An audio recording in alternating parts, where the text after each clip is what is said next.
નમસ્કાર, star India TV ન્યૂઝમાં આપનું હાર્દિક સ્વાગત છે। આપ જોઈ રહ્યા છો સ્ટાર ઇન્ડિયા ટીવી ન્યૂઝ, સત્યની વાતે સત્યની સાથે। દાહોદના છાપરી મુકામે આવેલ કલેક્ટર કચેરી ખાતે દાહોદ જિલ્લા ટ્રાફિક પોલીસ તેમજ દાહોદ ARTO કચેરી દ્વારા સંયુક્ત કામગીરીમાં કલેક્ટર કચેરી ખાતે ફરજ બજાવતા કર્મચારીઓ અને આવતા જતા વાહન ચાલકોને ફૂલ આપી ટ્રાફિકના નિયમોનું પાલન કરવા અનુરોધ કરવામાં આવ્યો હતો।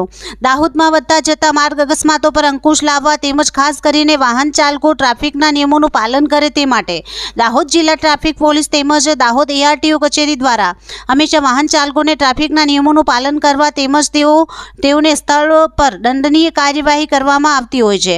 ત્યારે દાહોદ કલેક્ટર કચેરી ખાતે ફરજ બજાવતા કર્મચારીઓને અહીંથી આવતા જતા અન્ય વાહન ચાલકોને ફૂલ આપી ટ્રાફિકના નિયમોનું પાલન કરવા અપીલ કરવામાં આવી હતી। Star India TV News Limbdi reporter Krishnakant Modia, જિલ્લા દાહોદ।